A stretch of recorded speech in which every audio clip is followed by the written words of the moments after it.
Nice light bulb there, Okay. Mr. Hensby.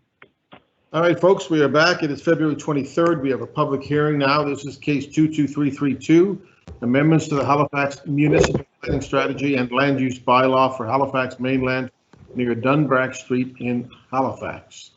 Comes out of Halifax and West Community Council. We have, I see Sean Gillis, I understand Kelly Dente, Eric Lucic, Kate Green, Miles Agar might also be available. I want to thank folks for joining us for this virtual public hearing. The order of events is the same as a regular public hearing. We start with a staff presentation. Then we give the applicant an opportunity to present. And after that, we will go to the public hearing speakers list. As a reminder to those watching from home, in order to have signed up as a speaker, the deadline was 4:30 p.m. the business day before the hearing.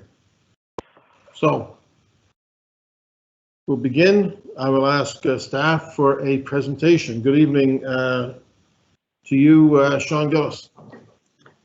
Good evening, Mr. Mayor, councillors. I'll begin when the presentation comes up from the clerk's office.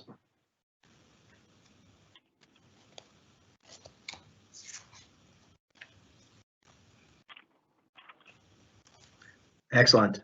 Thank you. So my name is Sean Gillis. I'm a planner with the regional planning team at Halifax Regional Municipality. And tonight I'll be presenting on case 22332, which is a municipal planning strategy amendment for the R4 zone properties and 210 to 214 Willett Street. Next slide, please. So the first proposal that started this process was made by the applicant, Hazelview Investments, and it was to rezone and amend the planning strategy for 210 and 214 Willett Street, which is right at the corner of Willett and Dunbrack Streets. And the round tower is one of those buildings, bit of a local landmark. So next slide, please.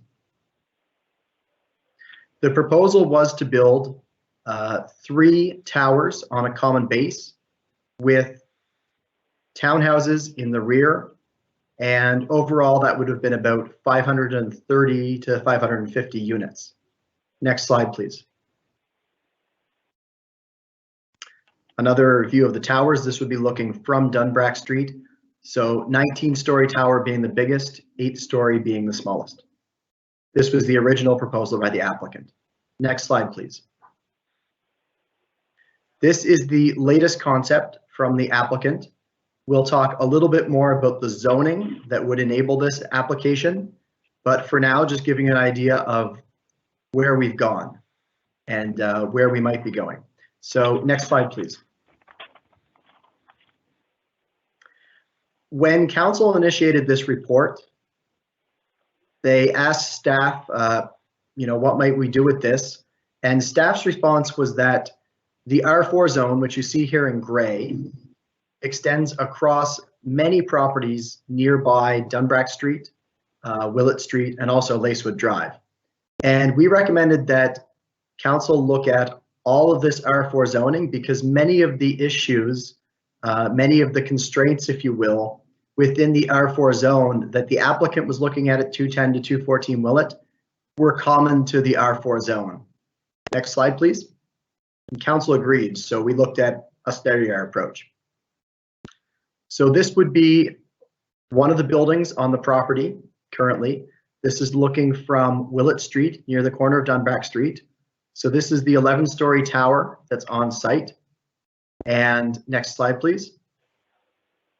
This would be Willett Street if we were in the same location but looking to the right, giving an idea that near that tower and right next door in some cases, there are townhomes, and further down the street you have some low-rise 3 to 4 story apartment buildings. So this is Willett Street, giving an idea of the study area. Next slide, please. Another building within the original study area. This is the corner of Dunbrack and Main Avenue. So there aren't a huge number of high rises in the area, but there are a couple. Next slide, please. And this is again from the same location, but looking down Dunbrack. Most of the buildings in the area would be these low-rise 3, 4, depending on the building, multi-unit buildings. Next slide, please.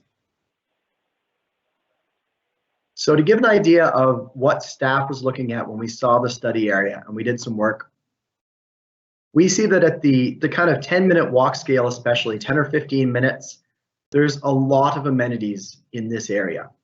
If you go up Lacewood Drive or cut across from Willett, you have the Canada Game Centre, library, Halifax West High School, the Mainland Commons, which is a large park. You have some smaller parks, and of course at the corner of Lacewood and Dunbrack, you have some neighborhood shopping malls with full services, grocery stores, pharmacies, restaurants, banks, etc. So at the 5-minute and especially the 10-minute walk scale, there's a fair bit of amenities hereby, which is very good for walkability. Next slide, please. The study area also is quite well served by transit.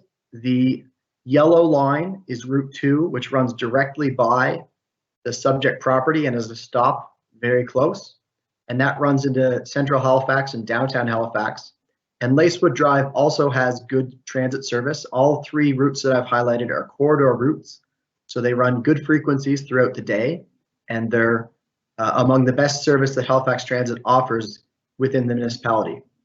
Also important, proposed for the site, the study area, excuse me, is a bus rapid transit station and a bus rapid transit service along Dunbrack, which would be a quite high level of service that would benefit from and really needs high density to support this. Next slide, please.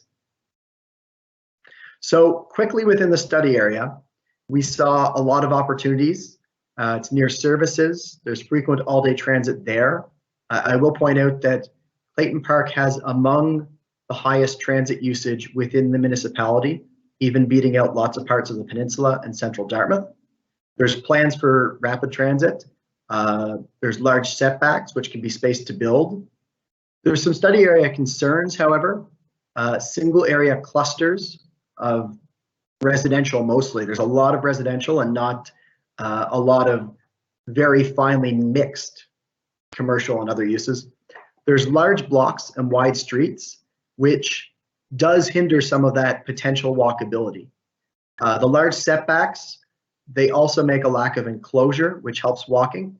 And there's an aging housing stock, which is both a redevelopment potential, but also the possibility of displacing tenants should properties be redeveloped. And there's also is the question of school capacity. Next slide, please. So we're going to quickly review public engagement, point out that the original proposal for the 3 towers on the large common base is what we went out with. And next slide, please. So this is an overview. There is more detail in the report, but most people were concerned about spillover parking onto local residential streets, and most people did not support parking requirements below one space per intersection. There was concern about current and future traffic volumes at a busy intersection, concern about shadows, privacy, concerns about the proposed density, and also concerns that the potential for similar proposals would exist if this was approved. And I would say that there were some people who were supportive of redevelopment in the area, but at a more moderate density. At the time, there are 517 units proposed. Concerned about development leading to evictions and higher rents. There were some support for more uses and services in the area. There was concern about school capacity and also concern about buffering between larger buildings and low density housing. Next slide, please. So based on that, but also importantly, based on direction from Halifax and West Community Council, what you have before you today, the recommended approach from Halifax and West, focuses in on 210 and 214 Willett with a new designation, so new municipal planning strategy policy only for that site. Next slide, please. We're also suggesting new zoning. Now, the subject site would get a new zone, if approved, named the R4B zone, Dunbrack multi-unit, that would allow a high density of development and it would allow high-rise buildings and a mix of uses. We're also suggesting that the R4 zone as it exists covers a wide range of housing from single unit up to high-rise towers. And so within that, we're suggesting that townhouses should be rezoned to townhouse. Single units should, for the most part, be rezoned to single units. And there's a park parcel at Lacewood and Dunbrack, and that should be rezoned to park. So it's partly cleaning up the zoning, but it's also reflecting the current uses. Next slide, please.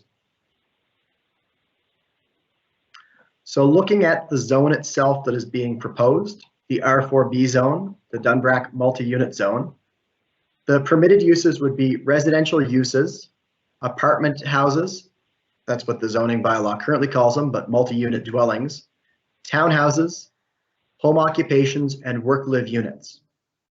And it would allow the C2C zone uses up to 4,000 square meters, retail with some exceptions, rental, repair, personal services, health clinics, banks and offices, restaurants excluding drive-throughs, pubs, brew pubs, microbreweries, coffee roasters, commercial recreation, which would be climbing gyms, that sort of thing, and government buildings, institutions, and community facilities. And I would just like to point out that at one of the Halifax and West Community Council meetings, I think I referred to this as limited commercial opportunities. That is 40,000 square feet of commercial in any one building. So that's more than limited. So just a small correction there, but someone asked that I do that, and that's perfectly fair. Next slide, please. So looking at the building form that would be allowed, and there's a tower portion written into the zoning bylaw. And the tower portion is anything above the 8th floor, and that has to be no larger than 750 square meters for the floor plate. And there's a mid-rise portion, and there's a street wall. So the street wall is the building wall that's facing a street, and that would be regulated to 3 stories maximum. And the building height would be 50 meters, and the applicant is proposing 17 floors under that 50 meters. And the maximum tower width as well would be 35 meters. One of the biggest reasons that we want the tower width to be constrained or narrow is the question of shadows, and also how much it appears on the sky, and a little bit less also to wind, because when you have breaks in the building like that, wind will come down and be broken as opposed to funneling down. So the street wall and various setbacks do help with the wind approach. Next slide, please. So this is very important. This is a site plan. On your right, you have Willett Street, and on the bottom, you have Dunbrack. Maybe not a site plan, a better word would be maybe a schematic or a representation of what the zone allows. Excuse me. So where you have R2T or townhouse properties along that, in this case, top property line, there's 2 different setbacks. The way the zone is written, there's a 30-meter minimum setback from the property line for the building closer to Willett, and there's an 18-meter minimum setback for the building closer to, away from Willett Street, excuse me. The setback on the other side is 10 meters, and then you can see there would be mid-rise portions.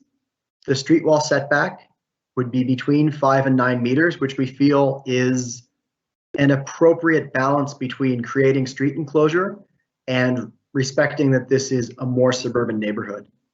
Similarly, these setbacks are larger than you might find in the center plan or in some of the recent MPS amendments that have been approved for large buildings. Once again, that's partly due to the fact that this is a suburban area, so larger setbacks might make sense. And also because along the R2T property line, there is a deeded green buffer. Now, HRM planning does not deal with private deeded buffers. However, because the proponent was not going to build there, that setback was built into the zone, which gives a little bit extra protection. So that's where some of the setbacks there come from. They are bigger than you might see in other zones for these type of buildings. Next slide, please. So the recommended approach is also to use a height map. And in this case, 20 meters would be 6 floors and 50 meters would be 17 floors. So the major tower portions would be within that 50-meter zone, and they would have to be away from the smaller buildings on Chelsea Lane, Covington Way, Birkdale, etc. So that's generally just good urban design, moving the larger buildings away from smaller buildings and towards the street. Next slide, please. This is the latest concept. I would point out, very important, that this is a concept. Because we are proposing a zone, a building or buildings that would fit the zoning requirements would be approved if the zone is approved. But this is a concept that gives you an idea of the massing and the approach that would be possible under the zone. And you can see that the tower portion comes closer to the street. There's the mid-rise, and then there's the street wall, and there's the large buffer, 30 meters or 18, next to the townhouse development. Next slide, please. Another look at the building. The applicant will, of course, have more time to talk about the building, but this would be from the corner of Dunbrack and Willett Street. Next slide, please. And just to give a sense of the changes that we have made through the zoning going into the building design. So on the left is the original proposal. On the right is the proposal, the concept that could be built under the zone. And I think the biggest difference is that the tower portions have gotten slimmer and smaller, and the lower portions and the mid-rise have gotten larger. And that is in some ways bringing more of the mass down to the ground, but also more of the mass comes closer to Dunbrack and Willett. So that should reduce shadow on nearby properties, and will to some extent also reduce the height of the building and how much it stands out from a distance. But it still is two 17-story buildings, so they are fairly large buildings. Next slide, please. This is from Willett Street. So again, you can see that the building comes closer to the street, and there's less mass along Willett Street overall. Next slide, please. Comparing this project and the density, I would say that it's high density. There's no doubt about that. But Joseph Howe and Scott Street, for example, would be a development that would be 348 units a hectare versus 323 units a hectare. That would be across from the Atlantic Superstore. And in some cases, a 6-story building with very high lot coverage can achieve quite a bit higher densities than this, even at 433. And you can see there's various other projects, such as Micmac Boulevard, 15-story building recently approved by DA, that would be about similar density to this. So it is high density, but staff doesn't feel that it's unfit for this area or for suburban areas, especially given the services nearby. Next slide, please. One final thing, there is a motion on the table, when it's put on the table, excuse me, giving some direction to staff on how to deal with the study area. And so the gray area in this slide is what the motion refers to as the commercial properties south of Radcliffe. And those are those large shopping malls that I talked about earlier in the presentation. And the other part that's highlighted is the original study area. So the direction would be, in those areas, staff should look at doing comprehensive amendments, not, very importantly, not doing site-specific MPS amendments in the future. So that's important for council to consider and discuss as they give us that direction. Next slide, please. So the recommendation, I won't read it for you, but this is in your package, and this is coming from Halifax and West Community Council. I appreciate your time, and I'm happy to answer any questions. Thank you, Mr. Mayor and councillors. Thank you very much, Sean. Is there any questions of clarification from council? I have a question. Go ahead. Thank you, Mr. Mayor. Through you to staff. Actually, you kind of answered my first question at the end there when I said, when I was going to ask what defines high density and what other building forms can achieve those densities. Your chart at the end there that was showing the densities and the building heights and the units was a good reminder that density doesn't always mean height. And building form is really important when we're talking about density because it's about the type of environment that it creates.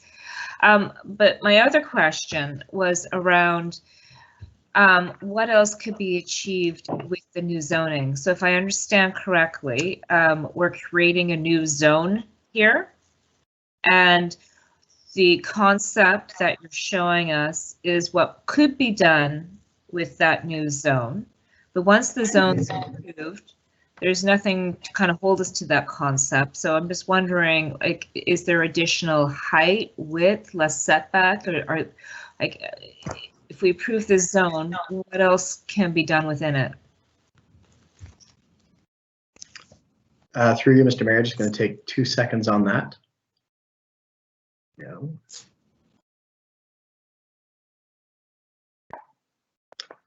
I think the height is set, so that's 50 meters. The applicant is saying 17 stories. When I originally constructed the zone, my thought was 50 meters equals 16. So they're confident they can get 17, but you're not going to go taller than 50 meters or 17 floors in this zone. So that's one thing that's set. The tower size in terms of the floor plate, that's set, so 750 meters. The tower placement, because we've said 50 meters only goes in certain areas, the towers could move a bit. They could move in each direction, but they couldn't go too much farther than maybe 10 or 15 meters closer to the property lines that aren't Dunbrack or Willett.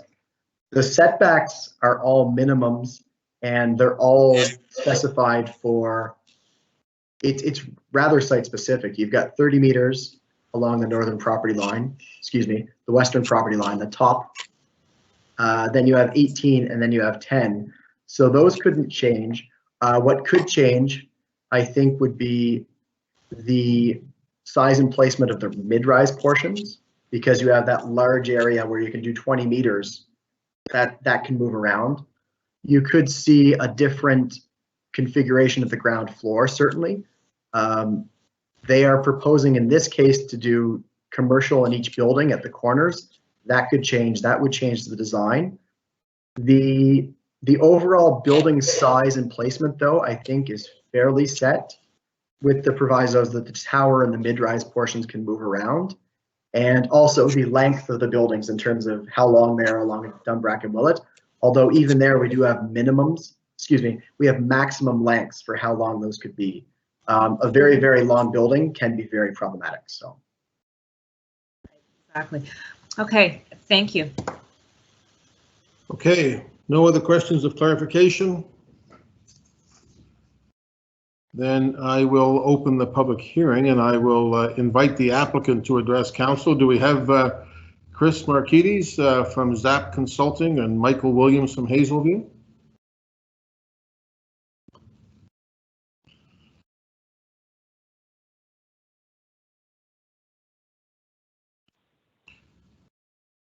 Chris Markides, if you are listening and can press *6 to unmute. Oh. Yeah, hello, can you hear me? Is that Chris? This is Chris Markides speaking, yes. Chris, it's Mike Savage and council, and we appreciate you being here tonight, and the floor is yours. Great, I just want to confirm to my presentation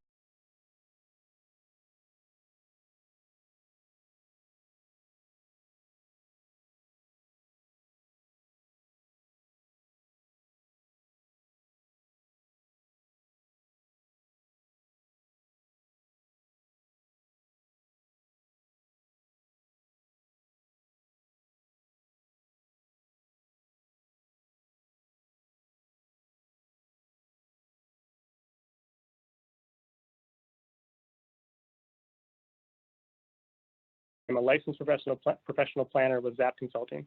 Joining me today is Greg Zwicker from ZAP. Greg is the project manager on this application. Unfortunately, our project architect, Mike Cook, could not be with us tonight. Additionally, on the line from Hazelview Investments are Michael Williams, Amy Grigg, and Derek Way, and they'll be able to answer questions as they come up. Next slide, please. 210 and 214 Willett Street are located at the intersection of Willett Street and Dumbrack Street. There are two existing buildings on the site, one 4-story apartment building and another 11-story round tower.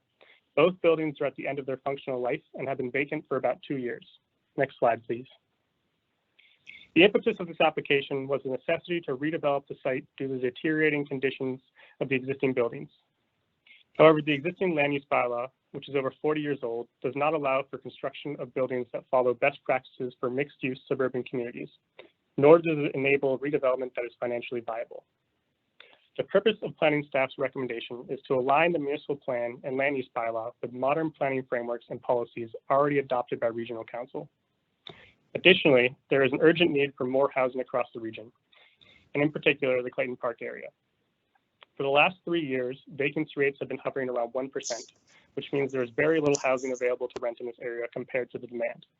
Supplying more housing is a critical component to achieving housing affordability for all Haligonians. Next slide, please. Regional Council has adopted policies that outline where residential growth should occur. The regional plan identifies Clayton Park West as a growth center, and the integrated mobility plan and rapid transit strategy give direction to locate high-density housing near existing and proposed transit. Specifically, the rapid transit strategy identifies the intersection of Willett and Dumbrack as a location for a future bus rapid transit station. These policies, previously adopted by Regional Council, influenced our initial development application and design revisions. Next slide, please. As I mentioned previously, the existing zone does not allow for construction of buildings that follow best practices for mixed-use suburban communities. Currently, the R4 zone allows for a 24-story building in the center of the site, without much ability to orient the mass or complement the existing neighborhood. This can be seen in the diagram in the upper right corner of the slide. To better align their development strategy with the goals and objectives adopted by Council in the regional plan, our original proposal consists of 3 towers with a shared 4-story street wall. Additional townhouses were proposed along the north property line, abutting those houses on Chelsea Lane as well. This proposal was presented at community meetings in both March 2015 and February 2020. HRM planning staff, taking into consideration community feedback, worked with us to develop a draft zone that reflected modern community planning best practices. Using this draft zone as a guide, we redesigned the project from the ground up. Next slide, please. This is our revised conceptual design based on the draft zone. The revised proposal consists of 2 buildings with a shared underground parking podium. Each has a 3 to 4 story street wall, then the building steps back to a mid-rise portion reaching a height of 6 to 8 stories. The final component of the building consists of a tower portion reaching 16 and 17 stories high. The townhouses along the rear property line have been removed as we heard that location was not desired by the community. They are now integrated into the main building along Willett Street. Next slide, please. This slide represents the height framework of the proposal compared to the immediate context. The mid-rise portions of the building are similar in size to the existing buildings across Dumbrack Street, and the tower portions are similar in size to the existing Y-shaped building across Willett Street. As part of this proposal, we plan on bringing the building closer to the street by removing almost 2 stories of infill, making the height of the 17th story only 4 meters taller than the top of the Y-shaped building as measured from the intersection of Willett and Dumbrack. Next slide, please. On the left, you'll see elevation drawings of the proposal from both Dumbrack and Willett Street. On the right, I'd like to highlight some additional aspects of the project. I will say while the mass and the exterior envelope of the proposal will remain the same, the interior spaces are still a work in progress. Currently, we've designed for approximately 500 units. However, this could fluctuate plus or minus 25 units depending on unit size and layout. What we do know is that at least 25% of units will have 2 bedrooms or more. While HRM planning staff require 0.7 spaces per unit in the parking spaces per unit in the proposed zone, we have heard the concerns of the community loud and clear and will be providing 0.9 parking spaces per unit to minimize the impact of illegal parking in the area. We are also committed to supporting sustainable forms of transportation as well, and we will be providing 0.7 bike parking spaces for residents and their guests who want to live with a greener footprint. We are also planning on providing a significant amount of amenity space, both indoor and outdoor, and I will touch on that in more detail later in this presentation. Lastly, we have designed this project with local commercial spaces in mind. We envision these commercial spaces as serving not only the residents, but the surrounding community as well. Next slide, please. We heard from neighbors that they appreciated the buffer between their homes and the existing buildings. We've gone one step further and extended this buffer to 30 meters between the new building and the rear yards of residents on Chelsea Lane, and 18 meters for residents on Covington Way. This buffer space provides an opportunity for significant outdoor amenities for residents. First, by splitting the buildings, we created a spill-out space for ground floor commercial tenants that are located near the existing bus stop. Second, in the buffer area, we established a naturalized walking trail that circumvents the property and weaves through the vegetation on site. Third, we envision a barbecue and outdoor lawn area for residents to gather and derive a sense of community. We are still very much in the conceptual stages, and we look forward to discovering what additional opportunities are possible for outdoor recreation on the site. Next slide, please. While we have not finalized each building's interior amenities, we have been considering many ideas, and these are just a few. Dog runs, maker spaces, and co-working spaces provide opportunities for residents to mingle and allow exploration of hobbies beyond the boundaries of their physical residencies. Hazelview is a strong proponent of intergenerational learning opportunities in their communities and sees these amenities as contributing to that learning. Next slide, please. Over the next few slides, I wanted to take an opportunity to acknowledge some of the concerns we've heard over the last 2 years and how we've been able to address them in our revised proposal. In our conversations with neighbors, we've heard their concerns about shadows. In our revised proposal, we've narrowed the towers significantly and separated the masts to allow lots of light to penetrate through the site. The two videos on the left represent the shadow impact at both the summer and winter solstice. And I just want to confirm for a second that these videos are actually playing. The clerk could confirm that. If not, just click them and they should play.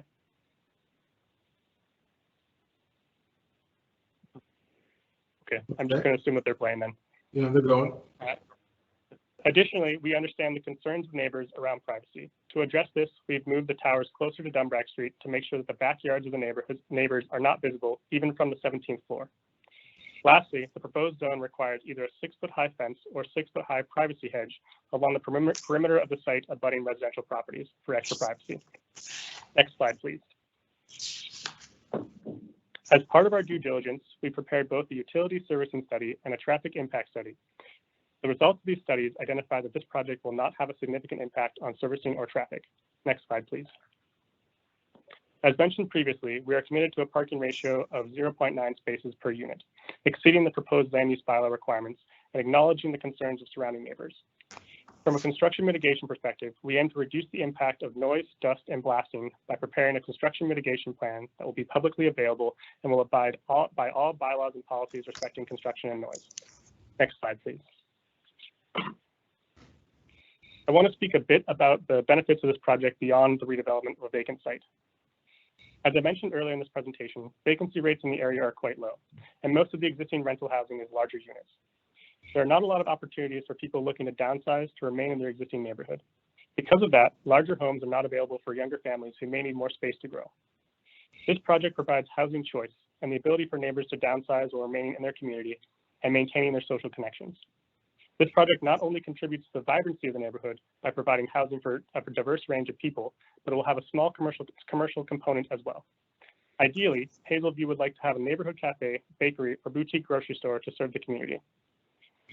Lastly, bus rapid transit is coming. Council has adopted a plan and there is significant funding allocated by all levels of government to kickstart Canada's post-COVID low-carbon economy, especially for mass transit. However, the success of mass transit is dependent on encouraging growth in close proximity to stops and stations, and this project does just that. We look forward to integrating with Halifax Transit in that way. Next slide, please.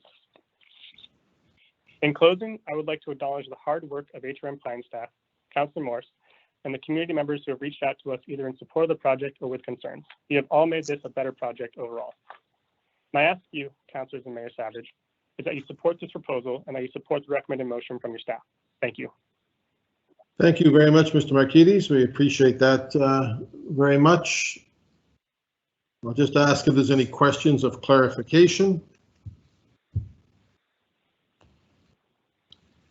Seeing none. Sorry, Mr. Mayor, I do have one. I'm a little late on my Gladden's here tonight. Go ahead. All right, thank you. Yeah, hi, Chris. I'm just wondering about the details on the street wall. I don't know if you can zoom in there. And what is the setback from the curb on that street wall? It looks like it's like the kind of juts out a bit there at the bottom. I'm just wondering if you can go over the details of that interface between the curb of the roads, the sidewalk, and the street wall.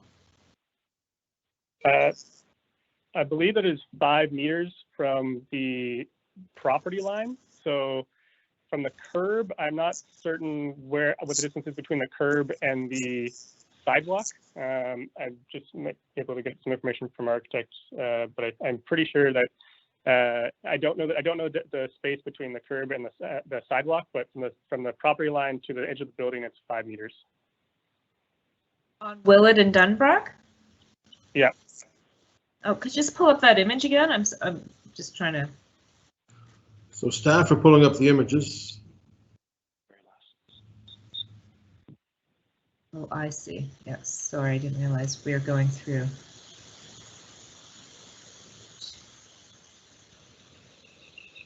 There we go. All right, that's a good one. So, I mean, in the concept, I'm just looking at that the 3-story street wall there. So that's 5 meters setback, 5 meters from the property line. Yes, I believe so. I'm not sure exactly which slide you guys are looking at because the video is delayed, but the setback from the property line is 5 meters.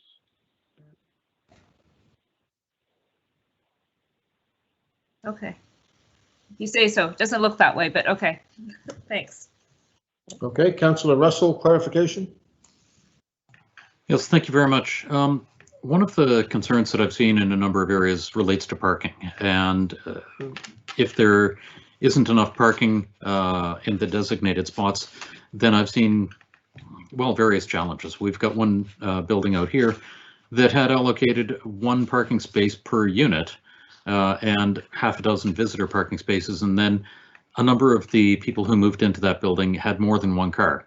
So what the building decided to do was remove some of the visitor parking and eventually all of it to accommodate that. At this point, you're allowing for 0.9 parking spaces per unit. I'm wondering how many visitor parking spots you have allocated and how many, or how have you thought about mitigating additional parking? So we've incorporated visitor parking spaces as part of that 0.9 spaces per unit. So what we looked at, we researched in as far as being able to provide 0.9 spaces, is the Halifax Regional Parking Study, was done in 2014, recommends in this area between 0.55 and 0.8 spaces per unit. The land use bylaw proposed by staff recommends 0.7 spaces, and we're providing 0.9. We feel this is, and doing a kind of a market survey of what parking spaces, a parking utilization study. This is what we felt is appropriate for this area. Okay, and how many visitor parking spots do you have? I believe it's 57. Okay, thank you very much. Councillor Daigle-Gammon? Thank you, Mr. Mayor. In the slide presentation, it says how the project serves the community and housing and aging in place is there. So just a point of clarification around the accessibility features in the units. And I know we said that internally hasn't been finished yet, but I wondered around accessibility and also around will there be a component on affordable units? So from an accessibility perspective, we're really focusing around the building code requirements for accessibility. However, we understand that there are new provincial guidelines for accessibility, and we'll be trying to follow those pretty closely as well. From affordability perspective, I might just get Mike or Amy on the line here if they're able to chime in on that one. We can speak a bit more to that. Okay, do we have those folks, Mike or Amy?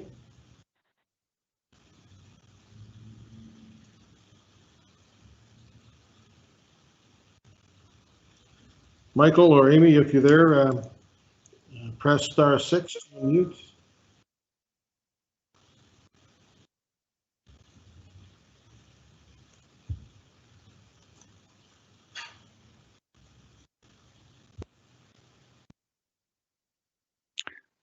To confirm, Michael, if you are on the line, please press *6. It should unmute your microphone.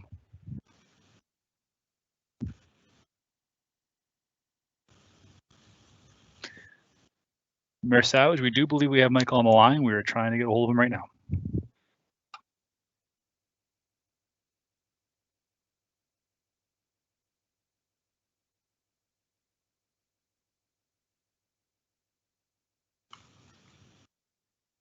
The other option is that the applicant does have an opportunity to speak after the public component, right, Ian? Could we nail them down for that? We can work on trying to reach him and get his microphone unmuted. And Chris, if you can help us with that, maybe answering that question when we come back after the public presentation. Yeah, absolutely. We can do that. Okay. Councillor Daigle-Gammon, anything else? That's it. Thank you for now. Thank you. Okay, so we're going to hear from the public. Any member of the public who's registered with the clerk's office will be given 5 minutes to address the topic. So speakers, if you're on the line, please make sure your webcast or TV broadcast is muted and that you're listening on your phone. I will announce 3 speakers at a time to help prepare.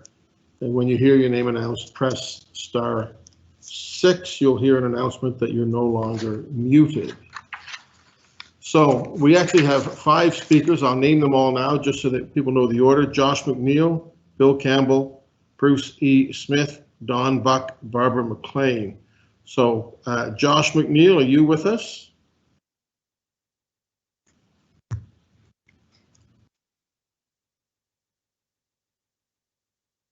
Josh McNeil, press *6 if you're listening to be unmuted. Hello. Hi, is that Josh? Yeah, that's me. How are you? Hi, Josh. It's Mike Savage and Council. Welcome to Council. Go ahead, sir. I've never done this before, so I'm just wondering, like, am I voicing concerns? Am I allowed to also ask questions, or? No, you would say your piece. We don't. It's not interactive at this point. Councillors may have a question afterwards, but you have 5 minutes to express your view on the proposal. Okay, perfect. So I will start by saying that I've been pretty impressed with the presentation so far. I think the height is still a little bit concerning to be so close to a residential area. I mean, I do understand that we do need to redevelop, and there does need to be progress in the area, but I sort of think that can be done without putting a 17-story tower right next to single dwelling homes. But I mean, in saying that, the way that the towers have been redesigned, it does seem like you've actually taken some things into consideration, which is good to see at least. My biggest concern would be with the parking.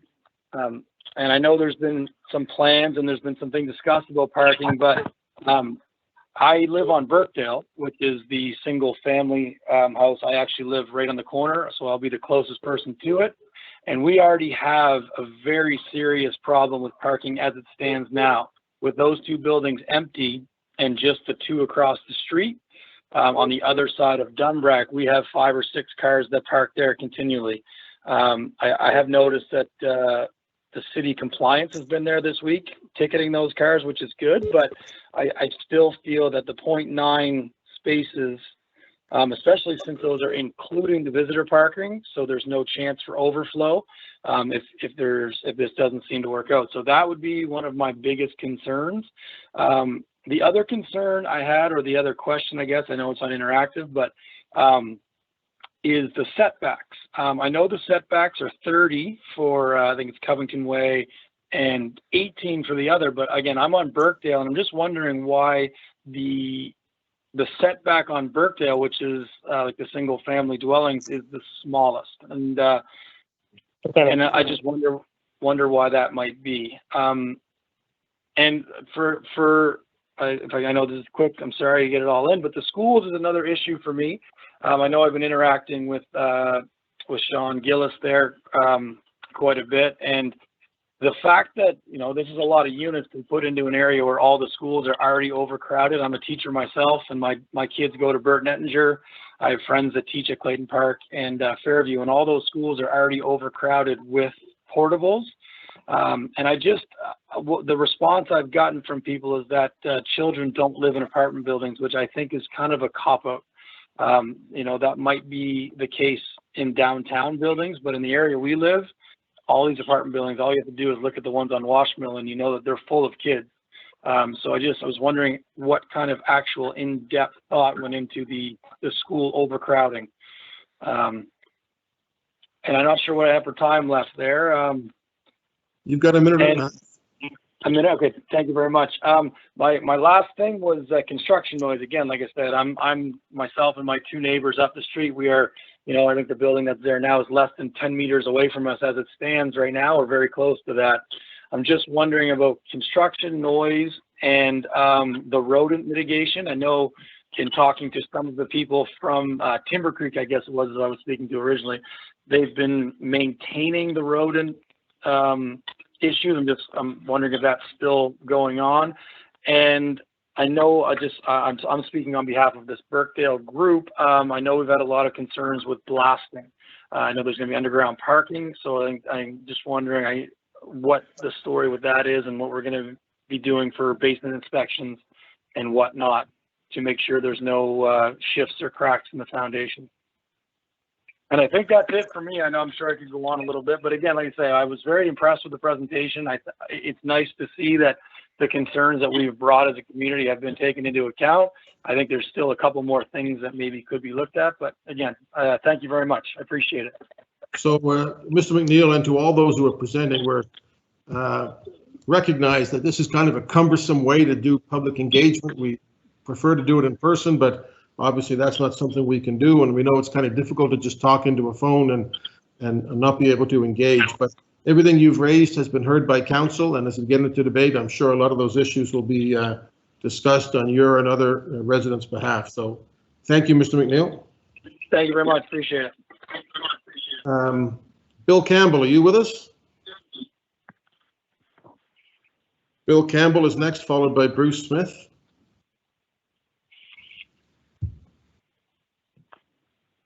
So Bill, if you're listening, *6 to unmute.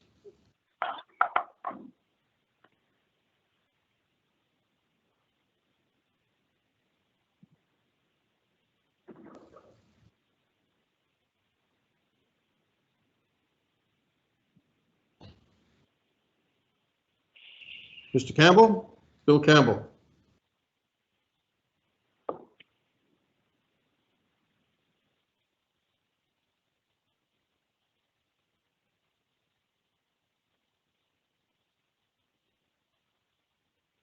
Ian, do we have Bill Campbell?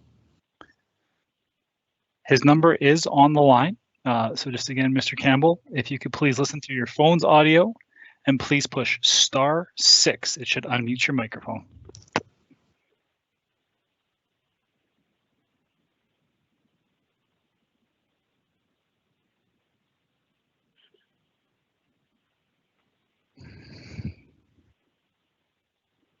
There, I'm free, I think.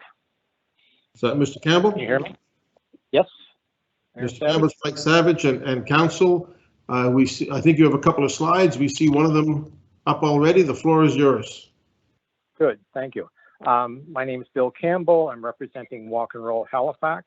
So Mayor Savage and members of Regional Council, by way of introduction to the new councillors, Walk and Roll Halifax works with HRM professional staff and elected representatives to make every route you walk and roll in HRM safe, comfortable, and interesting. Walk and Roll is pleased in our third response to this case to support, in general, recommendations Regional Council is considering.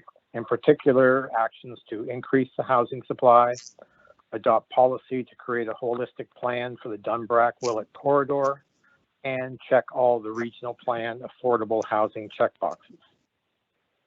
As characterized in the top left cartoon image on the slide, this process started with a spot zoning proposal. It evolved into an area plan amendment and a new R4B zone, and has now reverted to a spot zoning. We believe the R4B zone lacks the precision and definition appropriate for this scale of development, and we are recommending an alternate implementation approach. Speaking to the top right image, we are advocates for and defenders of the Integrated Mobility Plan.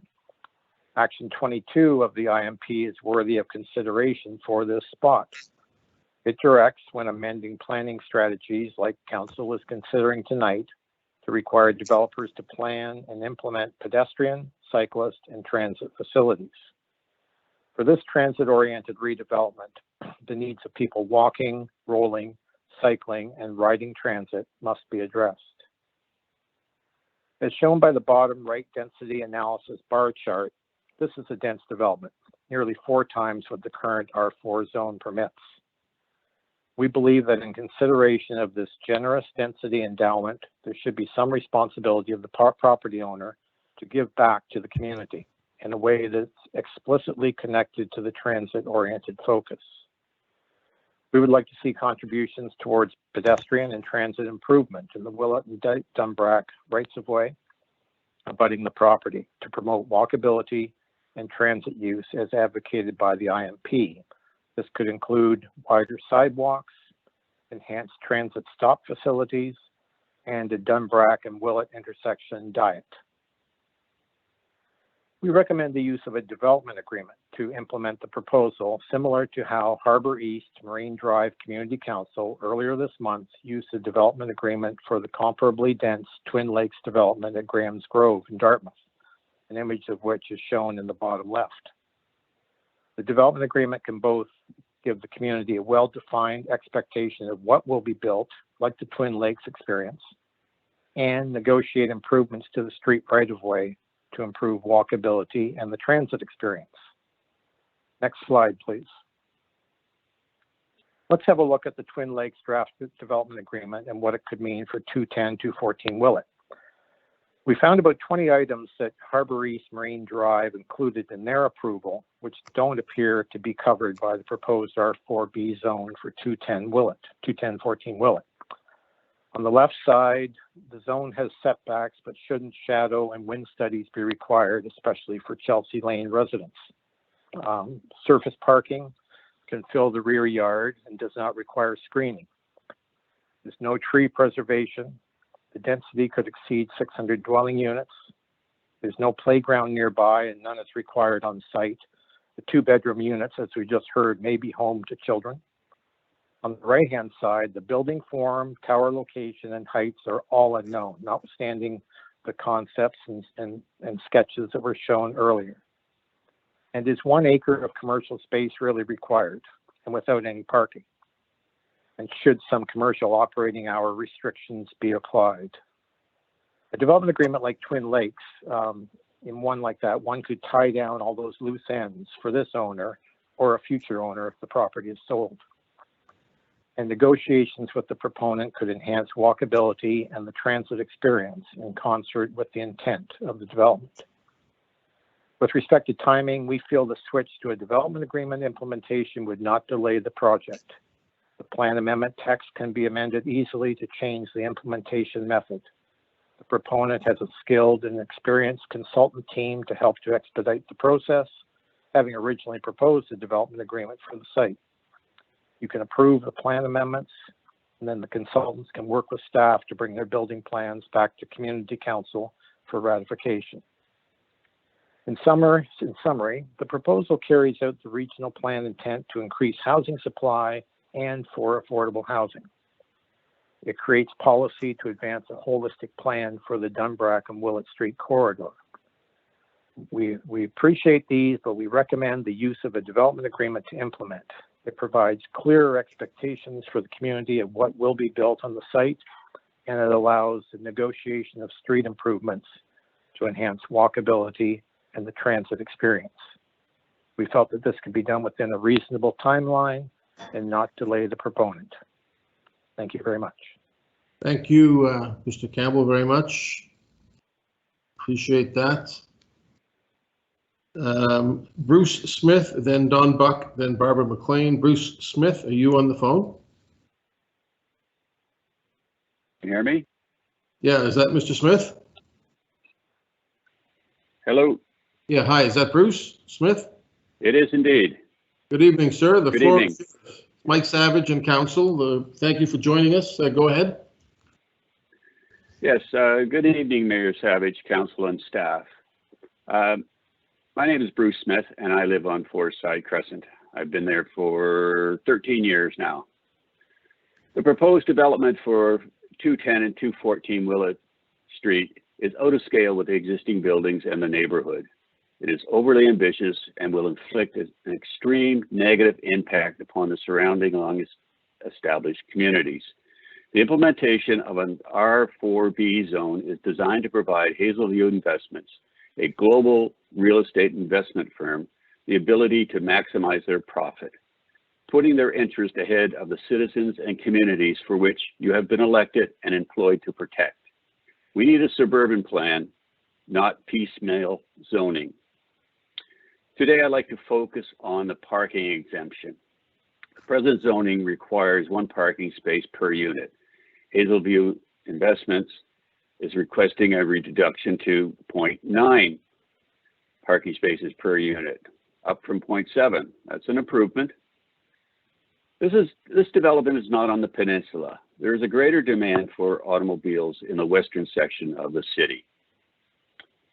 A shortage of parking spaces will create an overflow onto Willett and surrounding streets, resulting in congestion and impeding the movement for property owners. One of the questions you must ask yourselves, where do these cars go when the overnight parking ban is in place? We, the long-term established communities, are required to live by the existing bylaws, as should Hazelview Investments. Possibly the single reason Hazelview Investments is requesting an exemption is the cost of excavation. This western area of the city is built on pyritic slate, a sulfite-bearing material. A good example can be seen on the exit ramp of the new interchange at highways 102 and 103. Sulfite-bearing material disposal is strictly regulated by the provincial and federal governments. Removal is very costly. When we were debating the location of the Lacewood Transit Terminal, I conducted research as one of the proposed locations required the excavation of pyritic slate. Speaking with industry experts at the time, it was estimated at $125 per ton for removal and disposal. The Nova Scotia government also imposes a fee of $25 per cubic meter for removal and disposal. Additionally, the city planning department has identified the areas bordered by Dunbrack around to Lacewood and westerly to the linear trail as an area for intensified development. Implementation of the R4B zone will only serve to open up the entire area to high-rise developments. Having spoken to residents of Clayton Park, Kensington Court Condominium Corporation, and others, they have expressed grave concern about the potential developments of the Killam property that borders Willett and Dunbrack streets. Any development greater than 4 stories will block the westerly sun, resulting in a devastating effect on the mature vegetation easterly through our communities, and in the long term, reduce real estate values, thus reducing property taxes. The building at 211 Willett is a resulting example. After all, would you choose to live in the shadow of monstrous structures? Hazelview Investments has $8.8 billion globally under management. They could give a damn about the future well-being of our citizens and communities. As elected representatives and employees of the Halifax Regional Municipality, your first obligation is to protect the interests of your citizens and communities, not to embellish the fortunes of foreign entities. Be courageous, stand up, do the right thing, and reject the proposed R4B zone. Thank you. Thank you. Next speaker is Don Buck. Don, if you're nearby, you press *6 on your phone to unmute. Can you hear me? Yes, is that Don Buck? Yeah, it is. Yes. Hi, it's Mike Savage on council. The floor is yours. Welcome. Okay. Just by way of introduction, I have submitted 2 proposals, one at the original hearing and one now, which I would encourage councillors to look at. I represent 382 townhouse condominiums in the Clayton Park area and have the word from the board to represent them in this. I've actually also lived in the Clayton Park area since 1972, and we moved in originally to 105 Dunbrack Street, which was a 7-story apartment building at the time, since converted to a condo. There were 2 things in the neighborhood that stood out at that time as Sesame Street would say, not like the other. One was Forest Green, which is a 13-story apartment building, and the other one was the Round building, which is 11 stories. So they seemed to be an anomaly to what the rest of the neighborhood was. So I would encourage you to read my proposal because it covers most of the things, but you know, we're going from 170 units to 500 plus units, and the scale of 17 stories does not fit into the neighborhood. You can go out to Rockingham South, where it's a new development, and you will see there that most of the units there are 7 stories or maximum of 8, although they would have had the opportunity to go higher there, I'm sure. The other thing that's concerned our 382 residents is the fact that we actually haven't seen an actual plan for the development. And the other thing that's concerning to all of us is the lower rental housing in the area.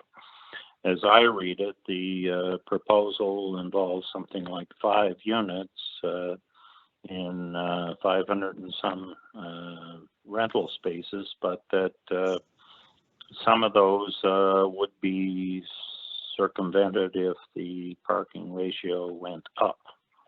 The 0.9 that was now a new development here tonight included 57 visitor spots, but I think that's included in the 0.9, so it's really not a 0.9. It's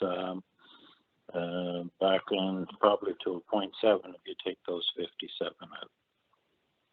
So I've been managing these condos for a number of years, and there is a green belt history there. Kaiser built the original buildings, they were sold, and then we had somebody clear cut it, and went into a lengthy legal process to get a green belt established there. And note from the first development to the second development that the lower end changed the setback there, but the upper end, which will be more impacted, still not any change there in terms of setback. So that's a real concern. People on Covington Way have a 3-4 story building there now that looks away from them, and we'll now have a 17 story that looks directly into them. So we are concerned with the height of the building. I think it's out of scale with the neighborhood. And we are concerned with the traffic, although I know they have a traffic study that says there will be no impact pre-COVID. If you take a drive down Willett Street 8 o'clock in the morning or 7:30, you'd see something else. So even Larry Utech, which is a recent development, you're not going to see anything of 17 stories there. So I think what we're doing here is confusing the central plan, which is downtown where high rises are fine, with an established community of over 40 years, and now we're going to impose on them two massive towers that are going to really impact and change our community. So I would ask council to certainly read our proposal. Those are well thought out concerns we have in the area. Somebody else has mentioned schools. As former school administrator, I can understand that concern as well. But I think it's just out of scale with the neighborhood, and our major concern also is going forward. We have the whole area of Arlington Crescent. We have all of West Street Drive. If those become rezoned and high rises, where do the lower income rental people go? Thank you. Thank you, Mr. Buckler. I can assure you we do have your written submission, which is very thorough, and all councillors have that. So thank you for joining us tonight. All right, thank you. Barbara McLean.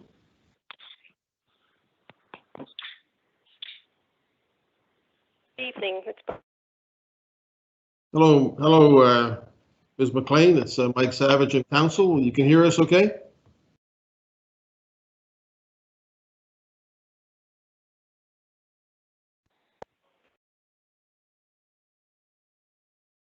Hello? Hi.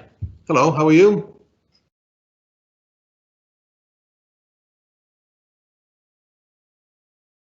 Maybe we're having some trouble with the mute. So Barbara, when you are pushing *6, just push *6 and hold on for a second, because it takes a second sometimes. Can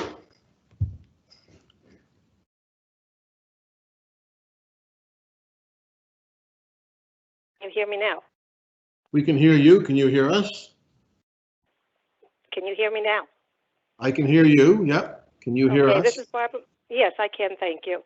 This is Barbara McLean, and it's pertaining to Lacewood Drive area. I'm Yes. the owner of 212 Lacewood Drive, and I purchased an R4 property in 1996 with the intent to develop into the future. And I'm also representing the adjoining landowner of 703. Okay. We're working together to try and develop an R4 property of multiple units. Owner of land 703 has also requested to city to purchase portion of the adjoining land on side of Lacewood Drive. This land is being considered for a park or institutional zoning, and this hilly land goes up to 236 Lacewood Drive. And I feel this would not be the best place, as many accidents have occurred resulting in injuries of pedestrians. Therefore, I feel this is not a safe place for a park. I believe that there's got to be a zoning there for a park area. Okay. Okay, and I thank you very much. Thank you, Ms. McLean, very much. Appreciate your time tonight. Thank you.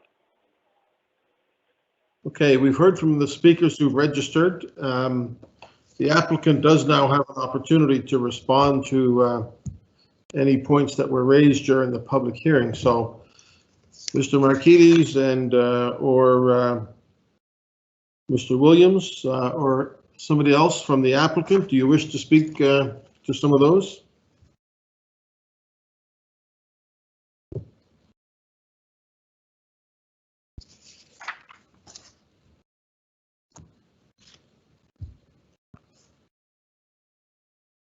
Mr. Marquides?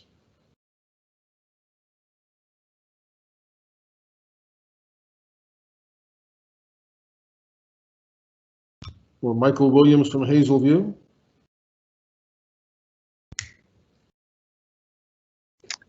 Again, to both applicants, if you would like to speak to this, please press *6 and wait until you're unmuted, please.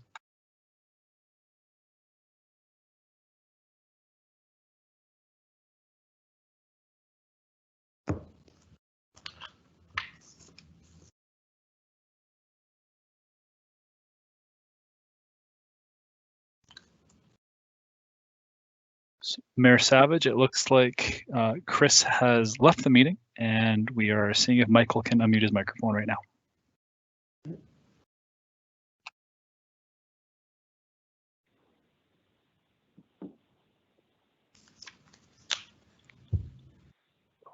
Hello, can you hear me okay? Yeah, hi, is that Mr. Williams?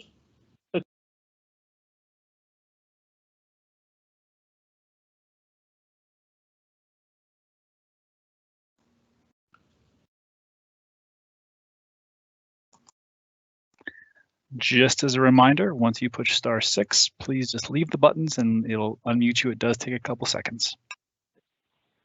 Can you hear me all right? I can hear you. Is that Mr. Williams? Oh, sure. No, it's Chris Marquides. Sorry about that. I think I got booted off at the end there. Okay. So I can speak to some of this, and then we'll try to get Mike Williams on to speak to some other portions of it. I'll touch base on some of the questions around unit mix. So while there will be a mix of unit, we're proposing that there be 25 units that are 25% of units are 2-bedroom or more. On the parking concerns, we are proposing 0.9 spaces per unit. The existing zone calls for 1 space per unit. I'll point out that in the 2014 regional parking study that was adopted by council, it was recommended that there be 0.55 to 0.8 spaces per unit in this area. So we're exceeding kind of that recommendation, and we're pretty close to the existing number of spaces required currently. Somebody mentioned about questions about transit and pedestrian improvements. So we will, in that kind of 5-meter buffer space that is between 5-meter setback from the property line, we are proposing expanded sidewalks to integrate with the existing municipal infrastructure there, as well as integrating the existing bus stop and future bus stop or transit stop with the building. We're excited to begin discussions with Halifax Transit on how we can best integrate that and provide an enhanced stop and space for people who are using transit there. From a bike parking perspective, we're providing 0.7 spaces per unit, which exceeds most of the land use bylaws in Halifax at this point. I think, okay, so then I think somebody was talking about the kind of housing not kind of being too much. I'll kind of point out that over the last 5 years, we've had a huge amount of population growth compared to the number of units that have been built. So for reference, we're averaging 1.6 new households who have moved here compared to each unit built. So we're at least 6% off that, and we have not built enough over the past 30 years. So that's kind of where we're at with population growth. From a school's perspective, our understanding is that staff had reached out to the Halifax Regional Center for Education on this application, and the Halifax Regional Center for Education had not had any concerns with the school capacity in this area. I think I'm going to leave it off to Mike here to address some of the other concerns. And I think he's there. Mike, are you there? I am here. Can everyone hear me now? Yeah, hi. That's Mr. Williams, is it? It is Michael Williams. Yes, I'm out of the Skype call prison, I guess, that I was locked in. So I'm glad you guys can hear me now. We've got you. This is Mayor Savage and Council. So if you've got something to say quickly, well, let's do it.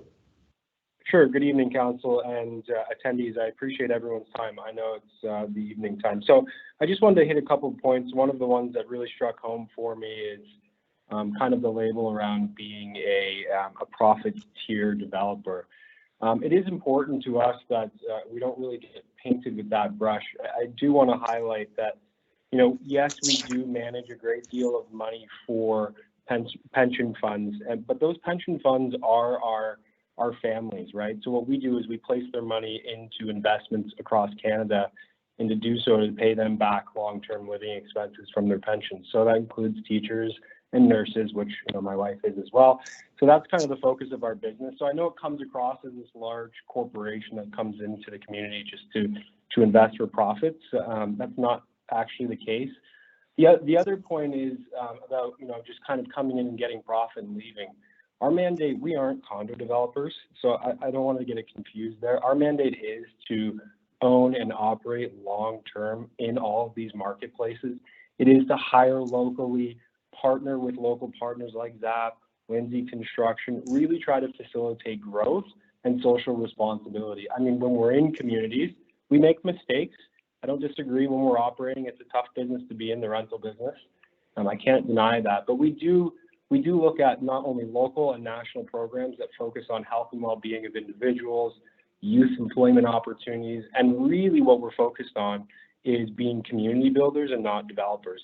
And that's the role that we take through development, and that's what we're really trying to do here.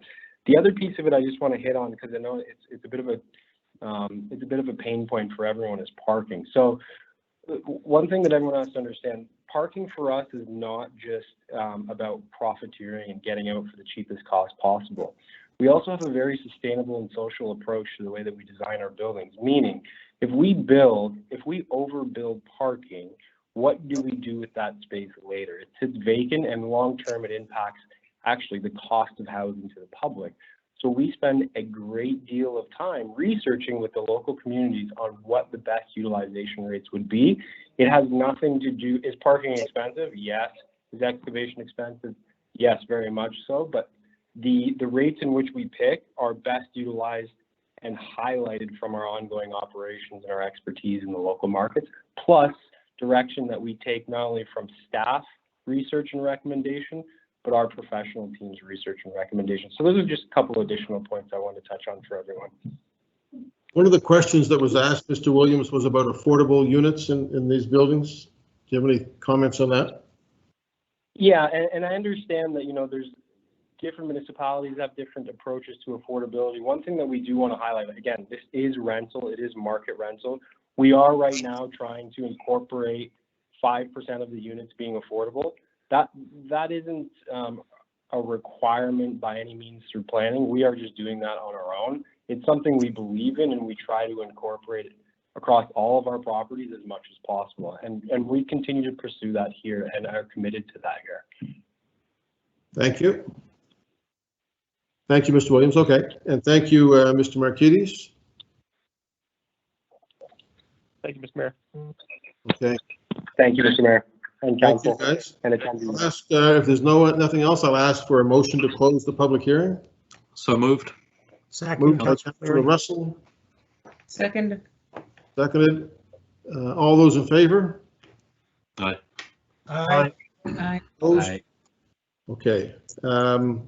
So staff will still be here for if there's questions of staff.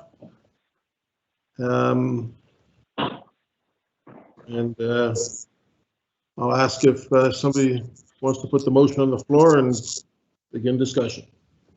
Councillor Morse?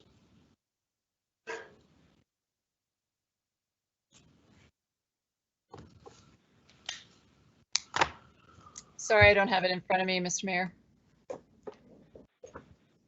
I've got it here, Mr. Mayor, if you want me to read it. Go ahead, Councillor Clary.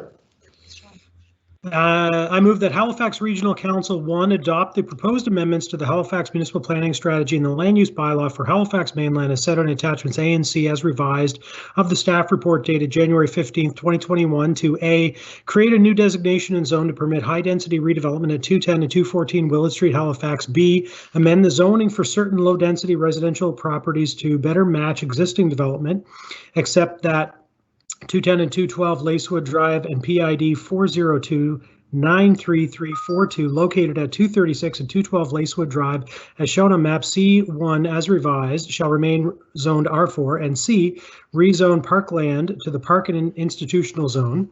2, direct the Chief Administrative Officer to continue to consider amendments to the Dunbrack Street study area and commercially zoned properties south of Radcliffe Street and adjacent to Dunbrack Street through a comprehensive review process such as the regional plan and bylaw simplification program, suburban plan, that provides greater detail and consideration of the following. A, appropriate building heights, building forms, site design, and impact of traffic, including from a build out of potential development, including wind and shadow analysis. B, improving transition to lower density properties, including appropriate setback side yards. C, revising parking standards. D, a greater portion of dwelling units to have 2 or more bedrooms. E, proposing better active transportation routes and new public green space.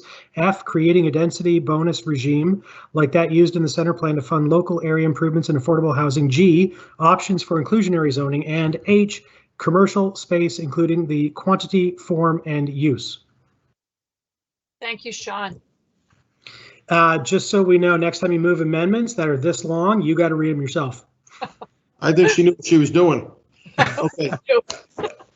So, Councillor Cleary, anything on it, or are you just reading that for Councillor Morris? Do you need a seconder? Yes, I do need a seconder. I'll second that. I would like to speak to it, Mr. Mayor, but as Councillor Morse is the councillor for the area, I will let her start off if she wishes. Councillor Morse. Okay. Thank you, Mr. Mayor and Council. I guess you heard the residents of the district speak quite eloquently on their concerns, and I would like to credit the developer for making significant changes since the proposal was first brought forward over a year and a half ago. I guess how I feel about it. It's been a really difficult project for me and decision for me, and I appreciate my colleagues on Halifax and West Community Council, their help with this project. I think ultimately what it comes down to is what the type of growth that we have to have in Halifax, and I think it is much more sustainable if we get denser, and that's what staff is recommending, that this is a place that it makes sense to grow up rather than spread and sprawl all over. So given that there are a lot of amenities nearby, that it can be a walkable community, that we have bus rapid transit in place, I think this represents smart growth. So I guess what I'd like to say for now. All right. Thank you, Councillor Cleary. Thank you, Your Worship. So I'll echo some of what Councillor Morse just said. So when we think about the plan for the regional center and some of the plans and applications that have come forward and the decisions that have been made for some of the suburban and rural developments over the last number of years in particular have focused on environmental and financial sustainability, looking at it from the city's point of view, and also obviously from the applicant's point of view. A number of residents and also some councillors ask questions and mention things like parking as an example. And parking is one of these things, and when I became a new councillor four and a bit years ago, I learned a new term. I had always heard NIMBY, not in my backyard, but I had never heard of a term called NIPSI, not in my parking spot. And so this was a new kind of resistance to development. And I just did a Google walk down Birkdale, which one of the residents talked about. And most of the homes have like 4-car driveways. And except for the guy who had the pickup truck, the 2 cars, and the camper in the driveway, everyone else had loads of space in their driveway.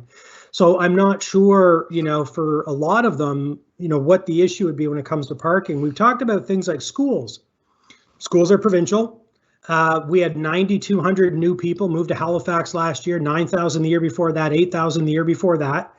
I'm not sure, unless we were to ban immigrants from going to school in Halifax, how we would deal with the school issue as a municipality.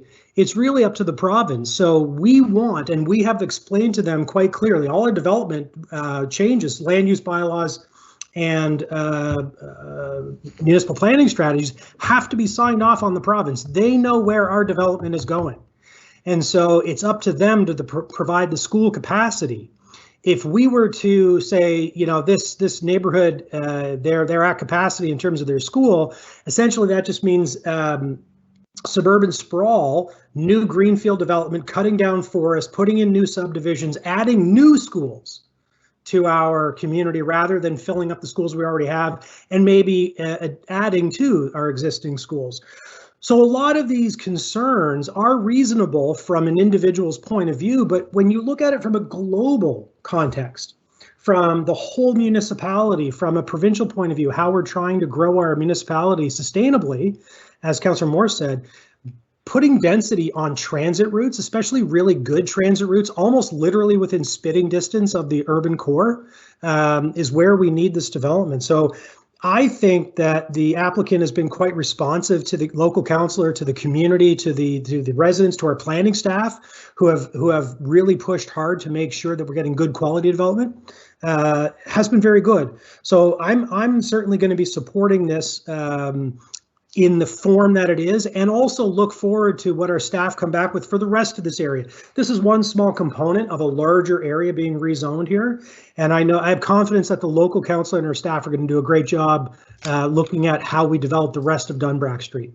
Thank you, Mr. Mayor. Thank you, Councillor Kent. Thank you, Mr. Mayor. So I normally put heavy weight on what the community council and certainly the local councillor has to say and to offer on these types of motions and decisions that we make.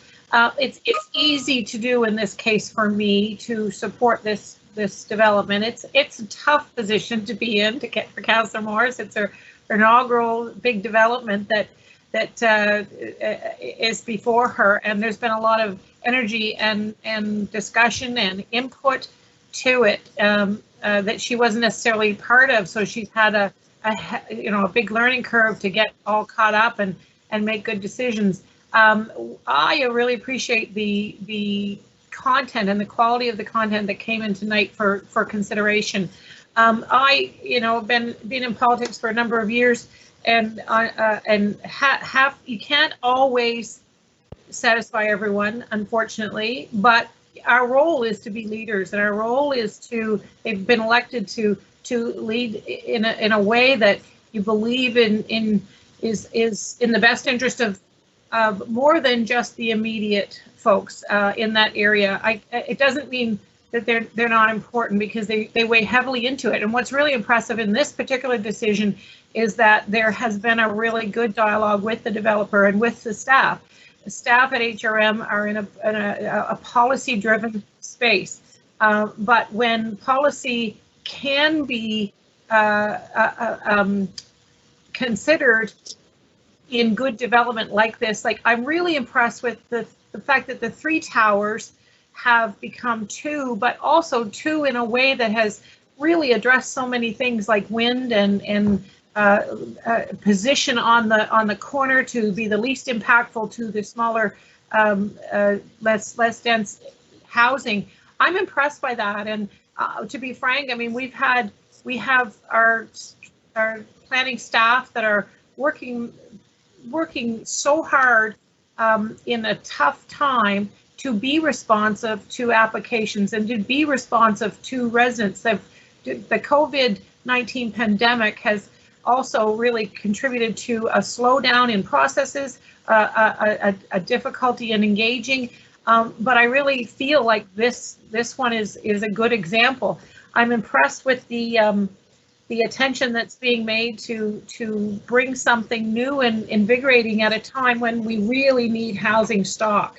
I can't stress that enough. I have some situations in District 3 that, a continuation of the industrial type style environments that we have out here in District 3, particularly in the Eastern Passage Woodside area, and to have an opportunity for some housing. Wow, what a breath of fresh air that would be. Now, in this situation, it's different, but when I look at these situations, I think I can't please everyone. What am I going to do? So my heart's going out to Councillor Morris. She has a big decision to make on behalf of her constituents. At the end of the day, hopefully we can all support those efforts. But I'm impressed. I will be supporting this this development. I look forward to having relationships with developers in District 3, and I would hope that staff and the whole process could end in a way like this that is really a perfect example of a good response from community engagement.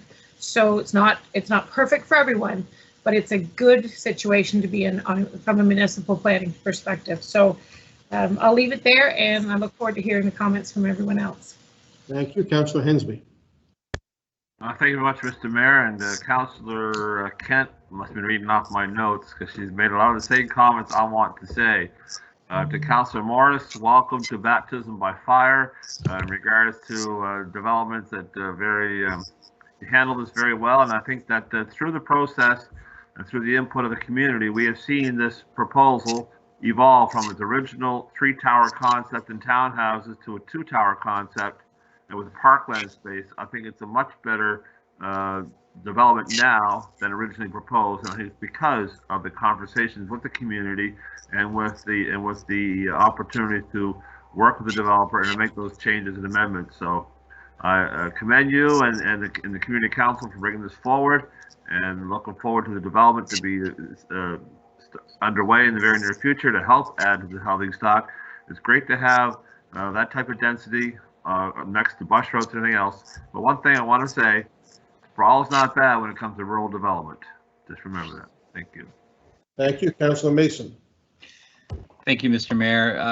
I want to start by thanking Councillor Morris for her strong leadership on this. And I know we've already talked about baptism by fire.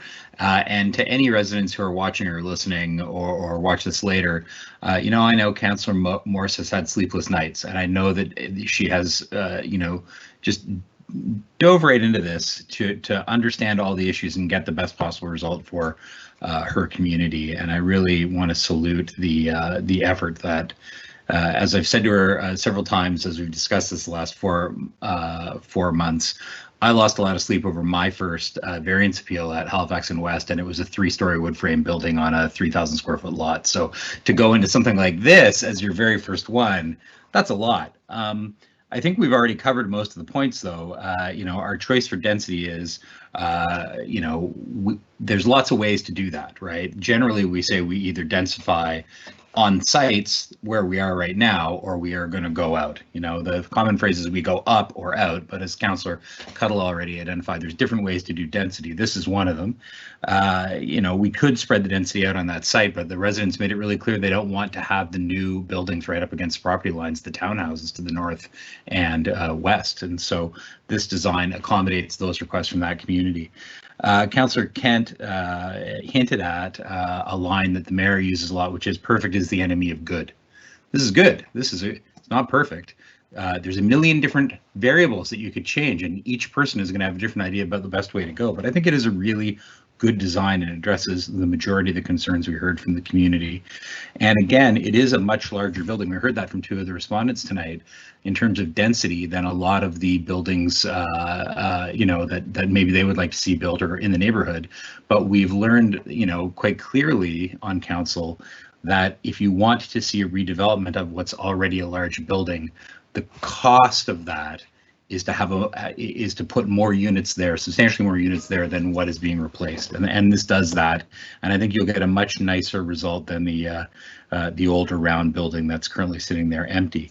We all share the concerns about what about schools and what about, and also I would add the bus rapid transit. We are waiting for commitment from the province for funding. Very hopeful that the new premier and our new Minister of Municipal Affairs, Brendan McGuire, will ensure that we have some clarity around funding for expanding schools and clarity around funding for, or that the school board does, since we don't do schools, but certainly with the bus rapid transit funding, we're hoping to see that come forward soon.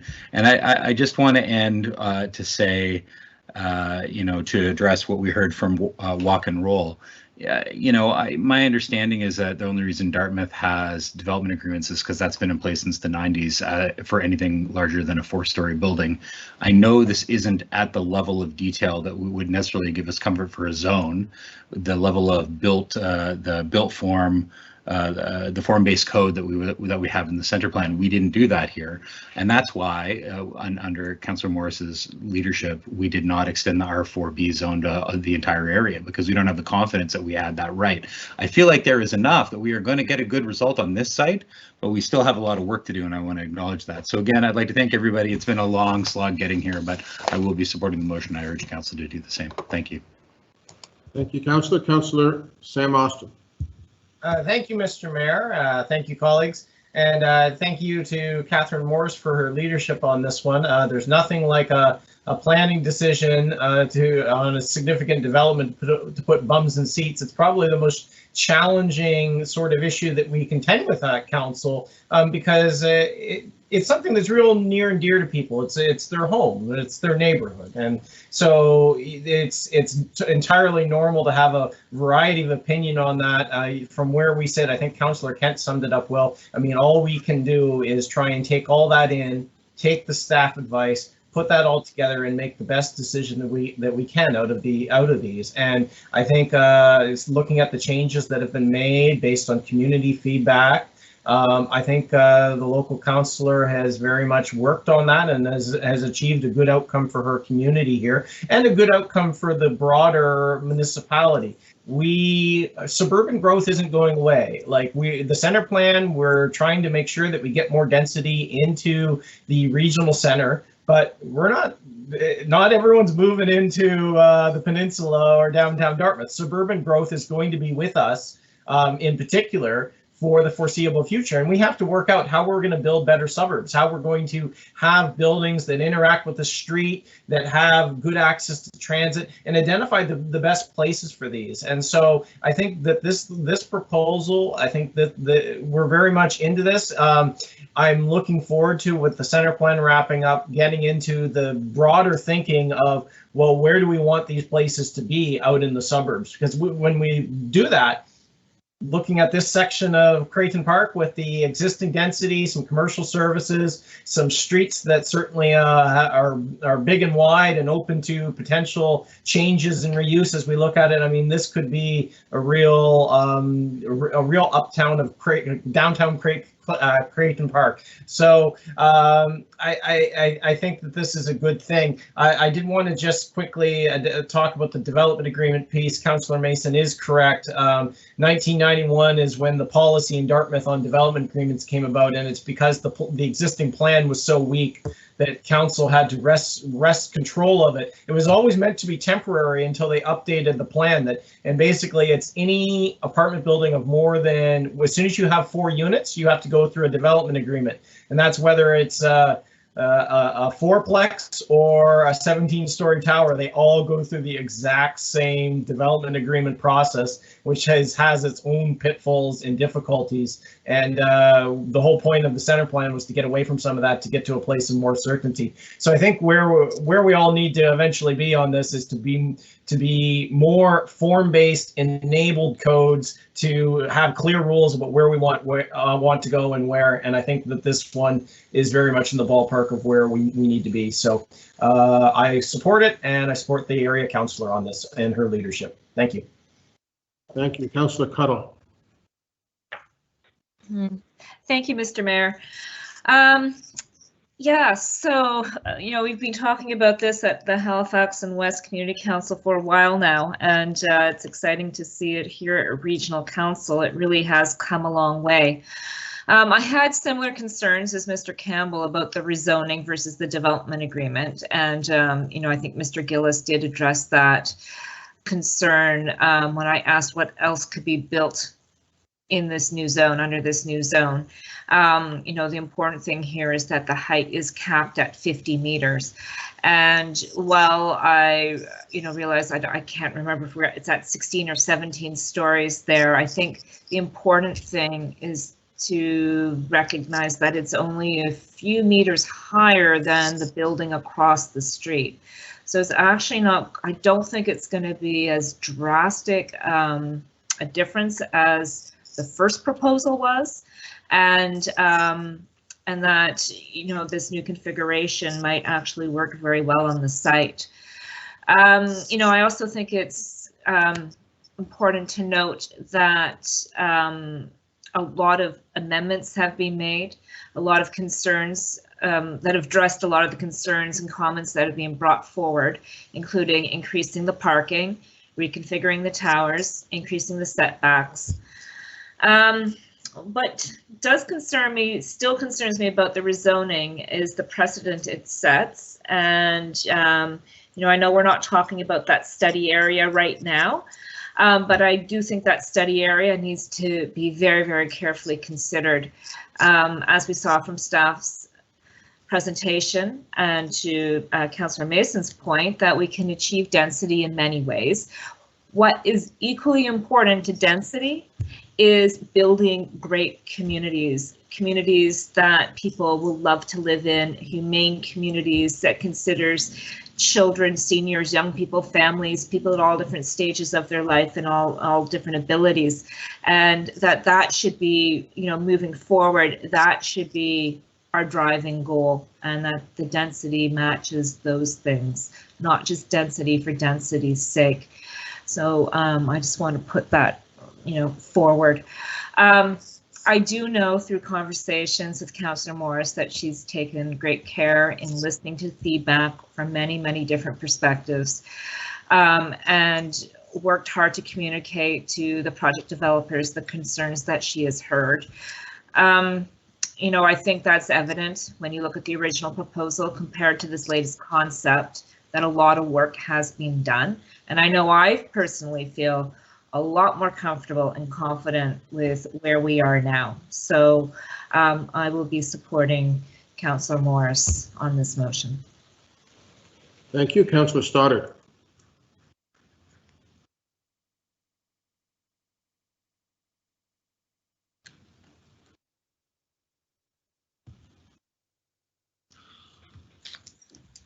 Sorry about that. Lost my mute button and my video button. Anyway, I would just like to say that I will completely support Councillor Morris on this motion. I also commend Councillor Morris for all of her hard work with the residents and staff. She's done a lot of work to try to amend this. She's worked very hard in the best interest of her community, and I think that speaks volumes for her commitment as a leader. Thank you. Thank you. Councillor Lovelace. Thank you, Mr. Mayor. Most of what I wanted to say has been said, but I will take this opportunity to thank the leadership of Councillor Morse and the team. This really was teamwork. I think we've gotten to a point where I'm just very impressed that we got to this point. This is good city building, right? So, and on that note, I want to thank all the feedback, the callers who took the time to speak with us this evening, to be engaged throughout the entire process, because this has been going on for quite some time. And as you know, big development does take time. Good development takes even more time. So I just want to say good job, and I'm looking forward to stepping into the fire someday soon. Thank you. Thank you. Okay, folks. There's no other speakers. Ready for the question? Question? Could I just briefly comment?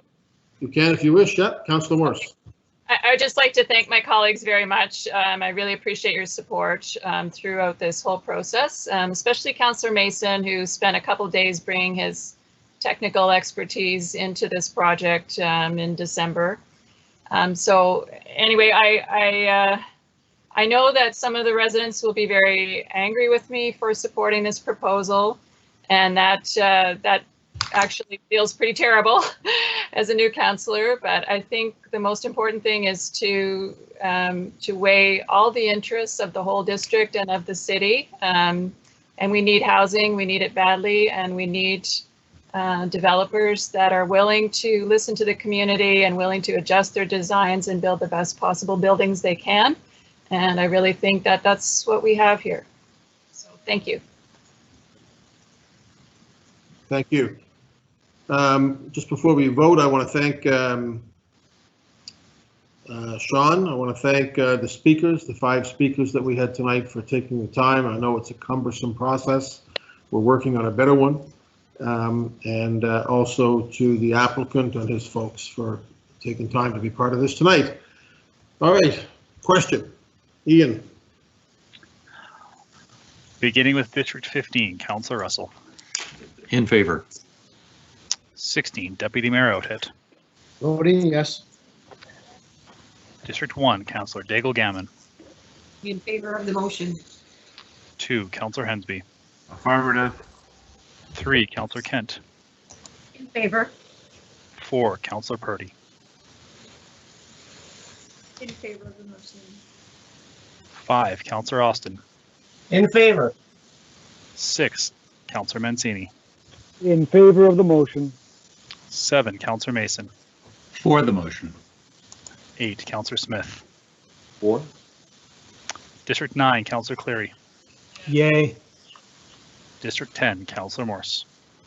Voting yes on the motion. 11, Councillor Cuttle. For the motion. 12, Councillor Stoddard. Voting in favor of the motion. 13, Councillor Lovelace. Voting yes. District 14, Councillor Blackburn. Voting yes on the motion. Mayor Savage. Voting yes on the motion, so that motion carries. Thank you, colleagues. That is the end of our public hearing. If somebody would like to consider moving that we go in camera, we will reconvene in camera. So moved. Councillor Russell. Russell. Second, Councillor Mason. Councillor Lovelace. All those in favor? Aye. Aye. Aye. Aye. Opposed? Okay, we will switch rooms and I will see you on the other side immediately.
So Ian or someone, you'll let me know when we've got everybody back and a solicitor and CAO in place.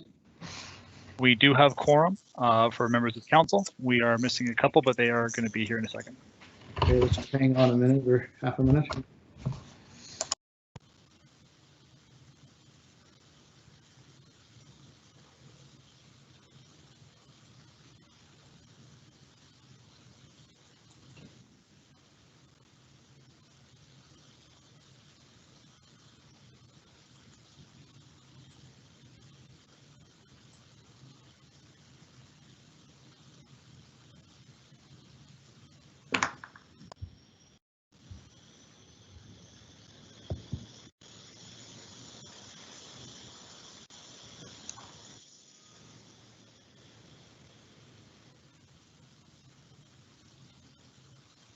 Okay.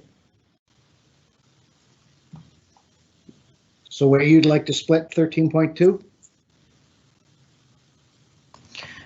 I guess we want advice from the solicitor and clerk about that, because if we don't split it, then the confidential staff report would not be maintained as private and confidential. Right, so you want to defeat the first part, but not that part. Is that? I think so. If we're allowed to do that with an in-camera motion, I think that's the easiest, but I'm looking to the clerk and the lawyer for that. Well,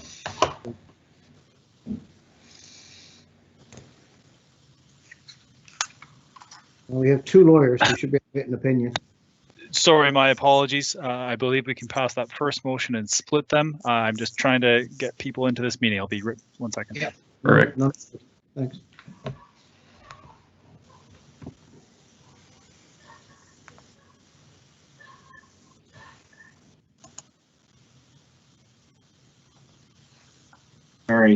Sorry, defeat number 1 and pass number 2.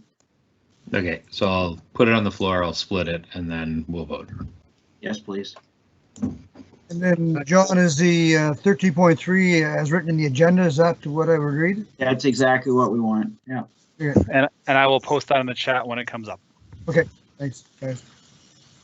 I was just telling Ian we need to have the public motions drafted, and I thought, wait a minute, we did that. They're on the agenda. Yeah, you got a long day, Mr. Graves. I'm glad we're not paying you for the hour. So, Deputy Mayor, we are audio live right now, and when you give us the word, we will move and put you on camera. All right, go right ahead, Ian. Thank you. All right, welcome back, anyone who's still up and viewing us, and welcome back, councillors. We have had an in-camera session. We are now going to ratify a couple of things that we discussed in camera, starting with item number 13.2, which is a property matter. And Councillor Mason, would you lead us? Thank you very much, Deputy. I move that Halifax Regional Council 1 adopt the recommendations as outlined in the private and confidential staff report dated November 27th, 2020. And 2, direct the private confidential staff report dated November 27th, 2020 be maintained private and confidential. I so move. Seconded, Councillor Russell. And we may not debate it in camera, but I will ask that the motion be split so that the private and confidential staff report can be voted on separately. All right, and that is just fine. That's been moved, it's been seconded. Ian, would you take us through a vote then on the first item of 13.2, please? Speaking to the first item, beginning in District 16, Deputy Mayor Outhit. Oh, nay. Councillor Daigle Gammon. Face the motion. District 2, Councillor Hensby. Negatory. 3, Councillor Kent. Nay. 4, Councillor Purdy. Against the motion. 5, Councillor Austin. Against. 6, Councillor Mancini. Against the motion. 7, Councillor Mason. Against the motion. 8, Councillor Smith. Against. 9, Councillor Cleary. District 10, Councillor Morse. Voting against the motion. District 11, Councillor Cuddle. Against the motion? 12, Councillor Stoddard. Voting against the motion, please. 13, Councillor Lovelace. Voting no. District 14, Councillor Blackburn. Voting against the motion. District 15, Councillor Russell. Against the motion. And Mayor Savage.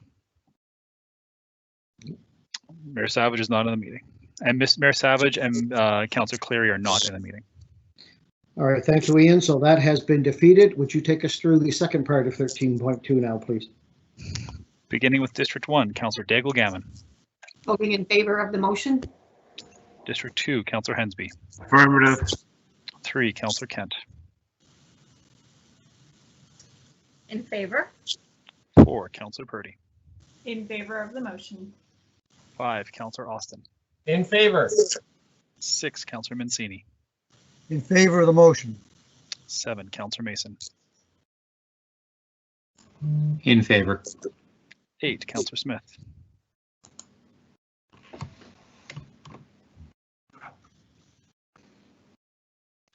Councillor Smith. He doesn't stay up. Am I off mute? You are now, sir. Okay. 4.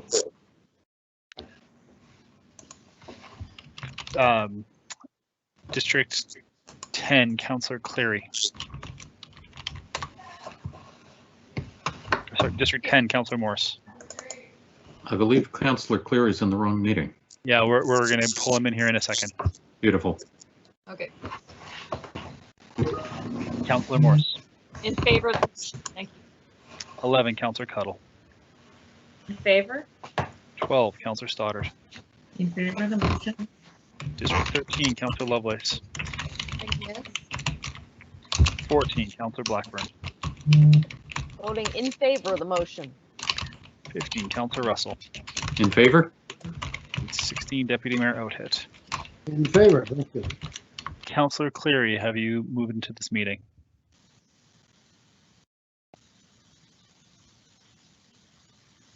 Okay, well, I guess we'll take that as a no, and if we could move to 13.3, which is a labor relations matter. Councillor Mancini, would you put that on the floor for us? Certainly, Deputy. I'll put the following motion on the floor that the Halifax Regional Council adopt the recommendations as outlined in the private and confidential staff report dated February 3rd, 2021, and 2, direct the private and confidential staff report dated February 3rd, 2021 be maintained private and confidential. So moved. Second. A second. Councillor Cuddle seconded. Thank you.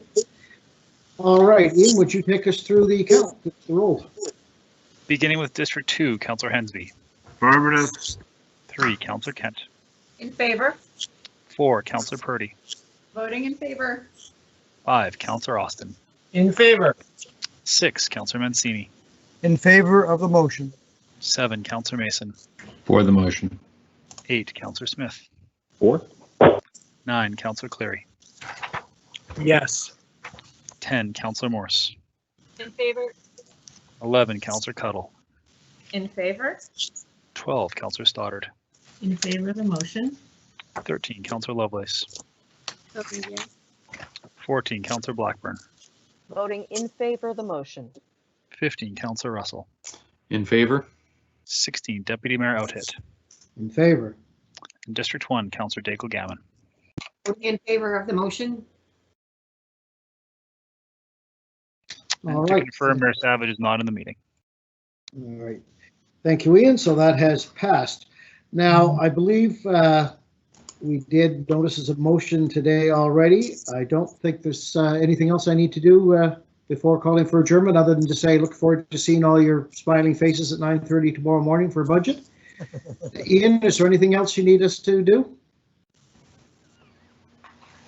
That is the agenda for today. Just need somebody to move to adjourn. All right. So moved. See you in 12 and a half hours. All right. Good night, folks. Thank you all. Good night. Bye. Thanks. Bye-bye. Cheers.